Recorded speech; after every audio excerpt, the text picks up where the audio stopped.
दोस्तों, स्वागत है आपका मेरे YouTube चैनल इंग्लिश बाबू पर।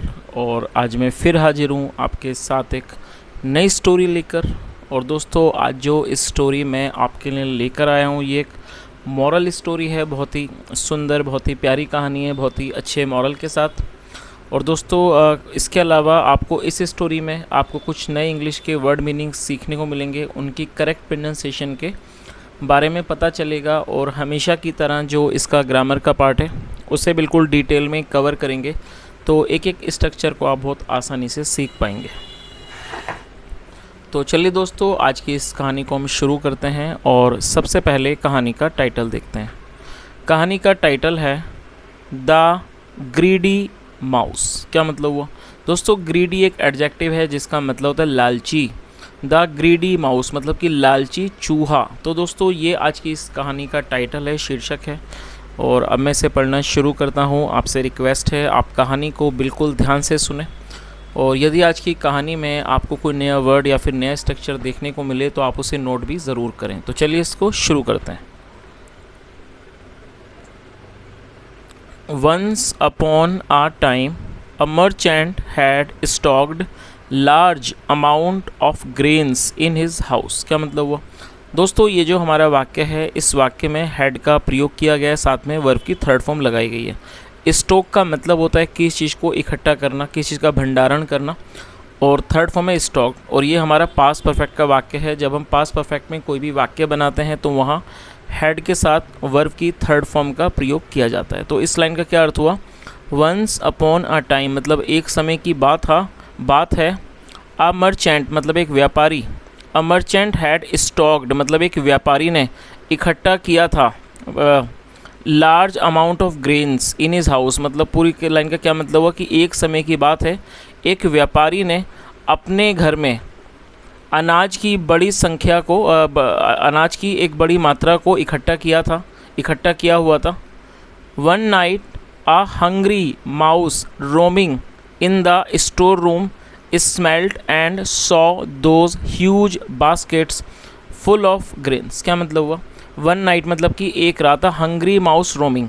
और दोस्तों, यहाँ आप देख सकते हैं, यहाँ इसमें एक चीज़ देखने वाली है कि यहाँ पर आप वर्ब की फोर्थ फॉर्म देख रहे हैं, लेकिन उससे पहले किसी भी तरह की कोई यहाँ पर हेल्पिंग वर्ब का प्रयोग किया गया है, तो यहाँ पर इसको एडजेक्टिव के तौर पर प्रयोग किया गया है। रोमिंग का मतलब होता है घूमता हुआ। तो क्या अर्थ हुआ कि एक रात आ हंग्री माउस रोमिंग मतलब एक भूखा घूमता हुआ चूहा, mouse roaming in the store room मतलब कि जो स्टोर रूम के अंदर, स्टोर रूम का मतलब होता है भंडार कक्ष, जहाँ पर सामान को रखा जाता है, इकट्ठा किया जाता है। तो वन नाइट एक रात a hungry mouse roaming in the store room मतलब एक भूखा चूहा जो कि घूम रहा था स्टोर रूम में, भंडार कक्ष में। स्मेल्ट, और स्मेल की सेकंड फॉर्म है स्मेल्ट जिसका मतलब है सूंघना। उसने सूंघा। एंड सॉ और देखा। और ये दोस्तों सी की सेकंड फॉर्म है। सी मतलब देखना, सॉ मतलब देखा। उसने सूंघा और देखा दोज ह्यूज बास्केट उन बड़ी टोकरियों को, बास्केट्स मतलब टोकरियों को, फुल ऑफ ग्रेन्स जो कि अनाज से भरी हुई थी। The mouse got very tempted to eat those grains and thought I am indeed so lucky. क्या मतलब हुआ? और दोस्तों, ये जो हमारा वाक्य है ये भी पास्ट का अफर्मेटिव वाक्य है, लेकिन यहाँ पर आपको एक चीज़ पर ध्यान देना है कि यहाँ पर ये जो वर्ड है टेम्पटेड, ये एक एडजेक्टिव है, आप इसे नोट कर लीजिए। और जब हम किसी भी एडजेक्टिव को वर्ब के रूप में प्रयोग करना चाहते हैं तो वहाँ पर सपोर्टिंग वर्ब का प्रयोग करना होता है। तो यहाँ पर सपोर्टिंग वर्ब के रूप में गेट का प्रयोग किया गया है, और ये पास्ट का वाक्य है, इसलिए गेट की सेकंड फॉर्म गॉट का प्रयोग किया गया है। और टेम्पटेड का मतलब होता है आकर्षित हो जाना, किसी चीज़ से ललचा जाना। तो क्या अर्थ हुआ? The mouse got very tempted, जो मतलब चूहा था वो उसे बहुत लालच आ गया, वो बहुत ज़्यादा ललचा गया। टू ईट दोज ग्रेन्स उन अनाज को खाने के लिए। एंड थॉट और उसने सोचा I am indeed so lucky. दोस्तों, इंडीड का मतलब होता है वास्तव में। I am indeed so lucky मतलब वास्तव में मैं बहुत भाग्यशाली हूँ। If I eat a little of these grains daily, तो उसने क्या सोचा कि यदि मैं if I eat a little these grains daily, यदि मैं इस अनाज को रोज़ थोड़ा थोड़ा खाऊं, eat a little of these grains daily, then फिर even the merchant would never come to know of it. और कम टू नो मतलब पता चलना। तो उसने क्या सोचा कि यदि मैं इस अनाज को थोड़ा थोड़ा खाऊं तो यहाँ तक कि मतलब कि ये जो मर्चेंट है, व्यापारी है, उसे भी कभी इस बारे में पता नहीं चलेगा। Would never come to know of it. चलिए आगे देखिए।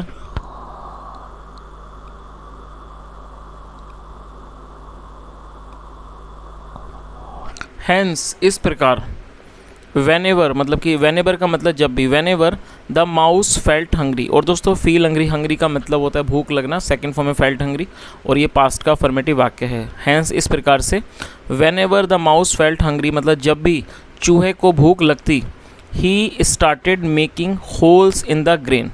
और होल्स का मतलब छेद, he started making holes in the grain, वो चूहों मतलब कि वो जो ग्रेन की बास्केट थी, he started making holes in the grain basket, वह उस अनाज की जो टोकरियां थी उसके अंदर वो छेद करने लग जाता जब भी उसको भूख लगती, एंड एट आउट और वो खा लेता, what ever grains fell on the floor. और ये फॉल की सेकंड फॉर्म है, और जो भी अनाज फर्श पर गिरता वो खा लेता। तो इस पूरी लाइन का क्या अर्थ हुआ कि जब भी इस तरह से जब भी उसे भूख लगती वो उस अनाज की टोकरी में छेद करता, और जो भी अनाज फर्श पर गिरता उसे वो खा लेता। चलिए आगे देखिए।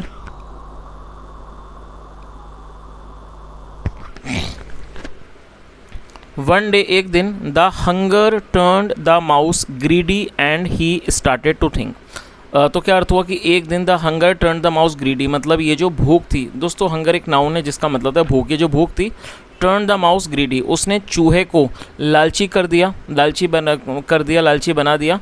And he started to think और वो सोचने लगा, what if I make a bigger hole and directly get into the basket for a while. तो उसने क्या सोचा कि क्या होगा यदि मैं एक बड़ा, if I make a bigger hole, यदि मैं एक बड़ा छेद करूं, and directly get into the basket और सीधा बास्केट में टोकरी में घुस जाऊं, फॉर ए वाइल थोड़ा समय के लिए। दिस वे मतलब इस तरह से, I can eat more grains मैं अधिक अनाज खा सकता हूँ, and fill my stomach for long और अपने पेट को लंबे समय तक भर सकता हूँ। और दोस्तों आप इस वर्ड को नोट कर लीजिए, स्टमक एक नाउन है जिसका मतलब होता है पेट। आगे देखिए, I will come out soon मैं जल्दी बाहर आ जाऊंगा, and even the merchant won't be able to catch me और यहाँ तक कि जो मर्चेंट है, व्यापारी है, वॉन्ट बी एबल टू का मतलब will not be able to, short में won't be able to, even the merchant won't be able to catch me मतलब कि जो मर्चेंट है, व्यापारी है, वो भी मुझे पकड़ नहीं पाएगा। चलिए आगे देखिए,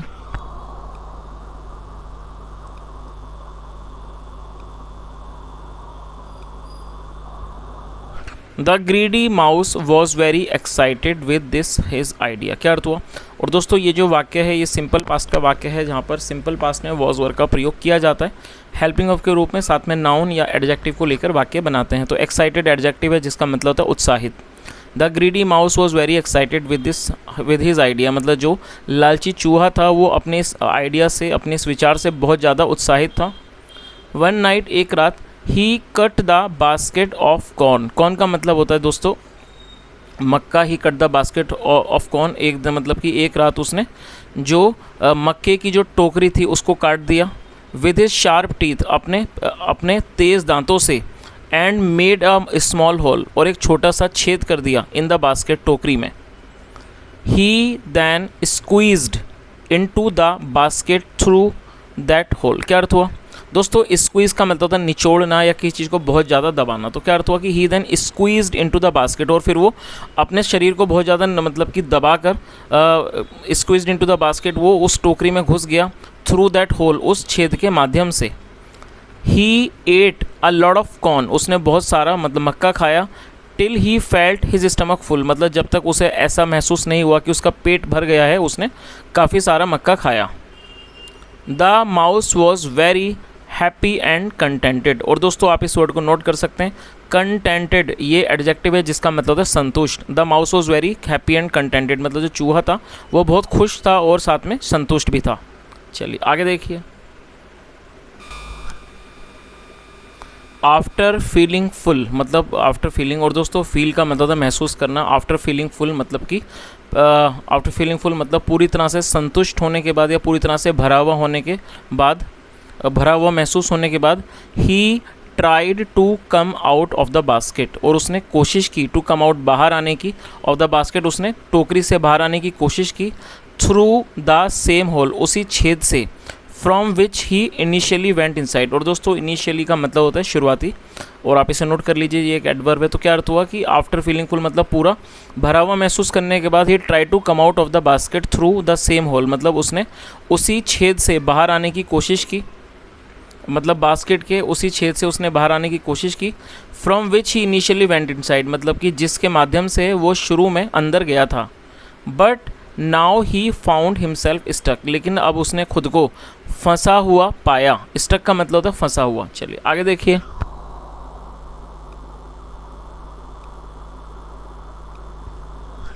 the mouse again tried to twist and turn himself, जो चूहा था, और दोस्तों ये भी पास्ट का अफर्मेटिव वाक्य है जहाँ सेकंड फॉर्म का प्रयोग किया गया है।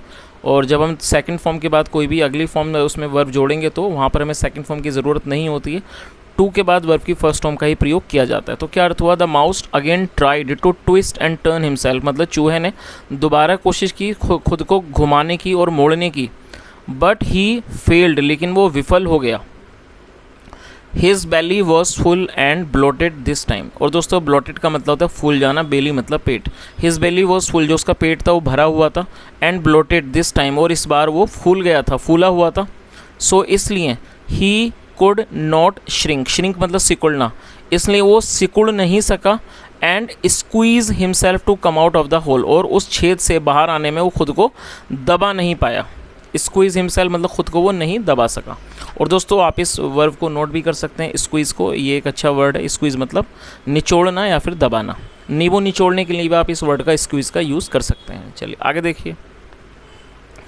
इन पैनिक एंड फियर, दोस्तों पैनिक का मतलब होता है अचानक पैदा हुआ जो डर होता है उसे पैनिक कहा जाता है। इन पैनिक एंड फियर मतलब अचानक ये जो डर था और जो भय था। The mouse started to cry, जो चूहा था वो रोने लगा। ही फियर्ड, उसे डर था, फियर मतलब डर होना, और ये सेकंड फॉर्म है। ही फियर्ड, उसे डर था। एंड थॉट, और उसने सोचा, ओ गॉड, ईश्वर। द मर्चेंट वुड सी, मतलब जो वुड सी एंड किल मी, मतलब जो मर्चेंट है, व्यापारी है, वो मुझे देख लेगा और मुझे मार देगा। द नेक्स्ट मॉर्निंग, अगली सुबह। Please save me oh Lord, मतलब ईश्वर कृपया मुझे बचाओ।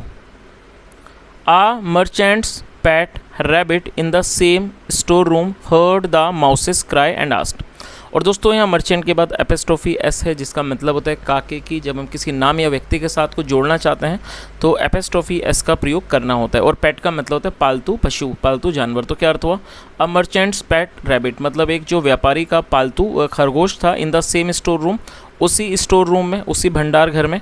हर्ड द माउसेस क्राई, उसने चूहे की इस आवाज़ को, रोने की आवाज़ को सुना। एंड आस्क्ड, और पूछा, why are you crying my dear friend, उसने क्या पूछा कि मेरे प्यारे दोस्त आप क्यों रो रहे हो। द ग्रीडी माउस एक्सप्लेन, जो ग्रीडी माउस था उसने समझाया, उसने बताया, एक्सप्लेन हिम, उसको बताया his whole story.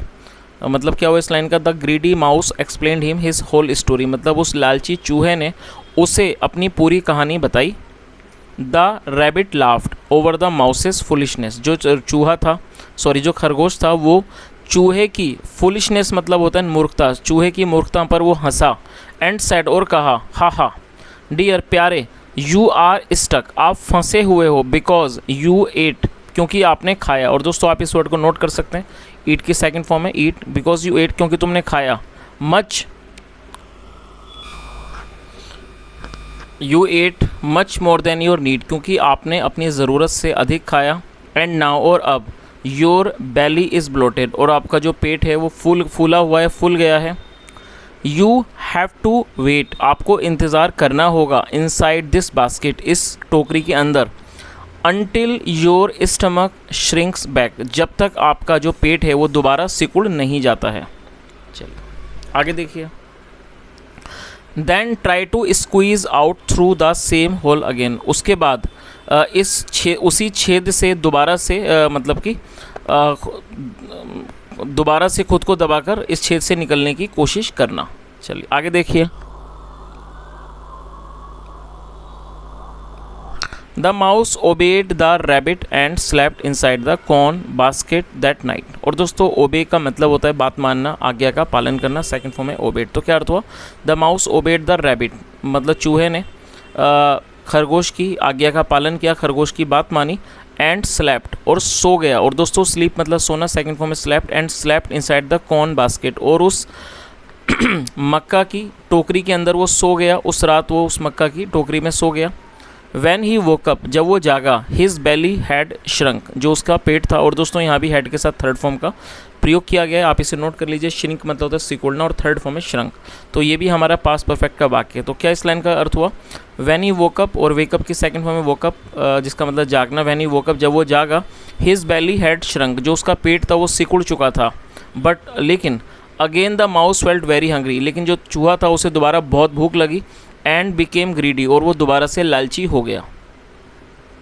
He again ate a lot of corn, और दोस्तों आप इसको नोट कर लीजिए, ईट की सेकंड फॉर्म है एट, और ये पास्ट का हमारा अफर्मेटिव वाक्य है। He again ate a lot of corn, उसने दोबारा से बहुत सारा मक्का खाया। हिज स्टमक गॉट ब्लोटेड, जो उसका पेट था वो फूल गया। वंस अगेन, दोबारा से।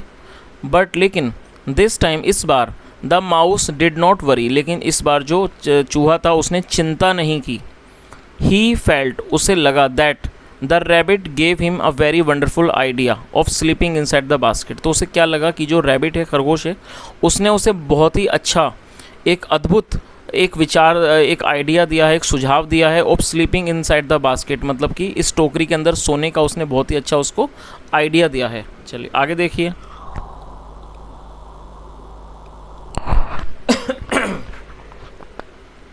द ग्रीडी माउस थॉट, और ये थिंक की सेकंड फॉर्म है। थिंक मतलब सोचना, थॉट मतलब सोचा, लगा।